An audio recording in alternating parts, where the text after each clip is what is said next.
Chers étudiants de EB7 et de EB8, bonjour.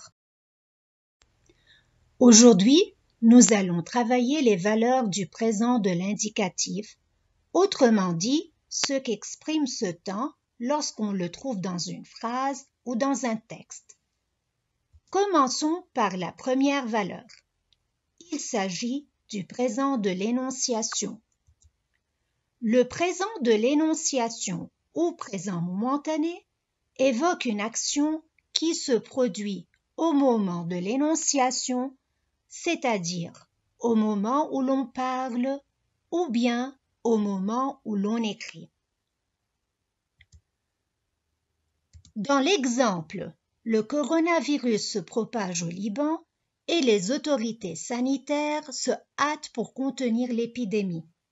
Les verbes se propage et se hâte, qui sont au présent, expriment deux actions qui sont en train de se réaliser au moment où l'énonciateur en parle.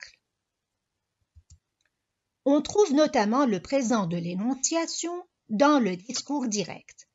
Dans le second exemple, le ministre de la Santé a signalé « Le nombre de cas passe à 32 qui sont actuellement en quarantaine ». Les verbes « passe » et « sont » évoquent une situation actuelle renforcée par l'adverbe « actuellement ». Il s'agit d'une situation se rapportant au moment où le ministre s'exprime. Cette situation est sujette à des changements. Le bilan des personnes atteintes du coronavirus n'est pas le même que celui de la veille et sans doute ne sera pas le même que ceux des jours suivants. Il s'agit d'un bilan quotidien correspondant au jour où le ministre en parle. Et dans le troisième exemple, voilà le ministre qui s'exprime durant sa conférence de presse. La phrase montre que j'énonce mon message au même moment où le ministre s'exprime durant la conférence de presse. Donc, dans ces trois exemples, il s'agit du présent momentané, du présent de l'énonciation. La seconde valeur est le présent de vérité générale qui désigne des faits toujours vrais comme des définitions, des informations scientifiques incontestables ou des proverbes. Voyons l'exemple suivant. Les coronavirus forment une famille de virus variés qui peut infecter aussi bien l'homme que l'animal. Leur nom signifie « virus en couronne ». Nous avons là la définition du coronavirus. C'est une information scientifiquement prouvée, une information incontestable que personne ne peut contester, que personne ne peut nier. Donc, les verbes forme, peut et signifie expriment une vérité générale. Dans l'exemple suivant, mieux vaut prévenir que guérir, vaut est le verbe valoir, un verbe du troisième groupe conjugué au présent de l'indicatif.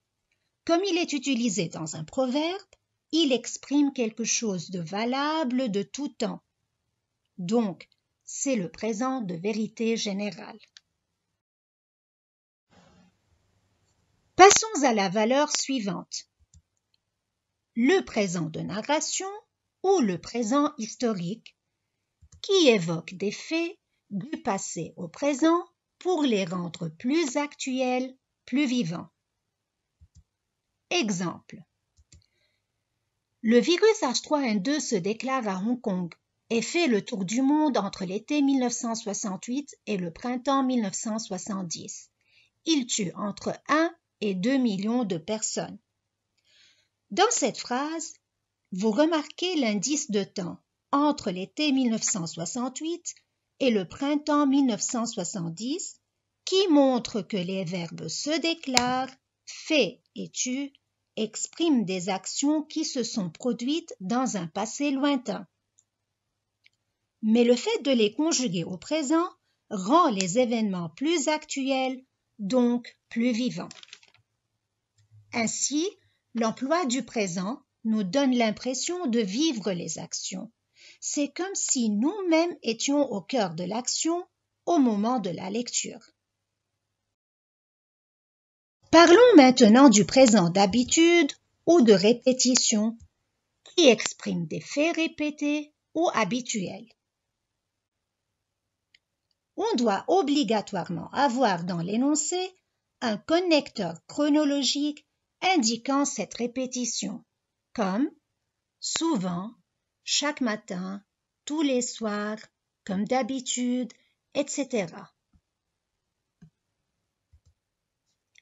Dans l'exemple, pour éviter la contamination du coronavirus, je me lave régulièrement les mains et j'utilise fréquemment du gel antibactérien. Les adverbes fréquemment et régulièrement indiquent que les actions de se laver les mains et d'utiliser du gel antibactérien se répètent au point de devenir une habitude. Le présent peut aussi exprimer un passé récent. Exemple. Le ministre de l'Éducation et de l'Enseignement supérieur suspend tout juste ou, à l'instant, les cours dans les collèges, lycées et universités. Là, l'action de suspendre les cours vient juste d'être accomplie par le ministre et l'énonciateur vient juste de le constater. Les expressions tout juste ou à l'instant indiquent alors un passé très proche du moment où l'on parle. De même, le présent peut exprimer un futur proche. Dans la phrase, on doit avoir un connecteur indiquant un avenir proche comme bientôt, demain ou toute expression commençant par dans. Exemple. Le Conseil des ministres tient demain ou dans quelques heures une réunion pour discuter de la situation. Le verbe tenir est conjugué au présent de l'indicatif et exprime un futur proche. Enfin, nous avons le présent de description qu'on trouve essentiellement dans les passages descriptifs et les portraits. Exemple. Le coronavirus a l'aspect d'une couronne. Ses particules sont sphériques et son diamètre varie entre 60 et 140 nm. Cet énoncé décrit la morphologie du virus, donc le présent dans les verbes sont, a et varie exprime la description. Pour terminer, revoyons ensemble dans ce récapitulatif les différentes valeurs du présent de l'indicatif. Le présent de l'énonciation, le présent de vérité générale,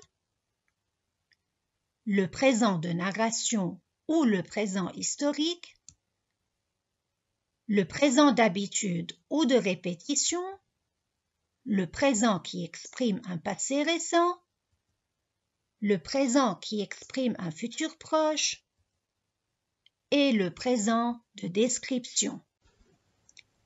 Et pour vérifier si cette notion est bien acquise, je vous demande de faire les exercices suivants. Pour la classe de EB7, page 103, exercices 3, 4 et 6. Pour la classe de EB8, page 103, exercices 1, 2, 3 et 4. À bientôt!